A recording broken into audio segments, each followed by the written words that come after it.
विदर्भातील खासदार कृषीमंत्री शिवराज सिंह चौहान यांची भेट घेणार आहेत। विदर्भातील शेतकऱ्यांसाठी विशेष पॅकेजची मागणी हे खासदार करणार आहेत। विदर्भातील वाढत्या शेतकरी आत्महत्या हा अत्यंत चिंतेचा विषय आहे।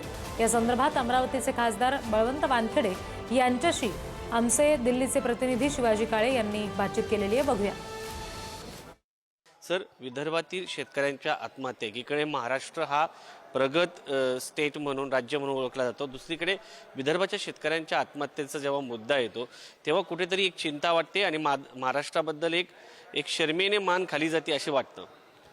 निश्चितच जे विदर्भाचा शेतकऱ्यांचा आत्महत्येचा आकडा आहे तो दिवसेंदिवस वाढत आहे आणि नापिकी असेल, कर्जबाजारीपणामुळे किंवा इतर जे काही बाबी आहेत त्या बाबीमुळे शेतकरी सातत्यानं अडचणीत आहे। मग अतिपावसामुळे, नापिकीमुळे किंवा हे जे काही संकट वारंवार संकट येते त्या संकटाला तो घाबरून आत्महत्येकडे वळत आहे। साधारणतः विमासुद्धा भेटत नाही, लावलेले पैसेसुद्धा त्याचे निघत नाहीत, अशा आर्थिक संकटात तो सापडत आहे।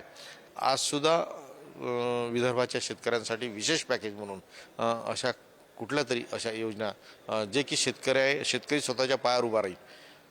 हे म्हणतात ना, शेतकऱ्याचं उत्पन्न दुप्पट करू, पण कसं दुप्पट करू हे आजपर्यंत संशोधन नाही झालं, त्याचं आजपर्यंत पता नाही।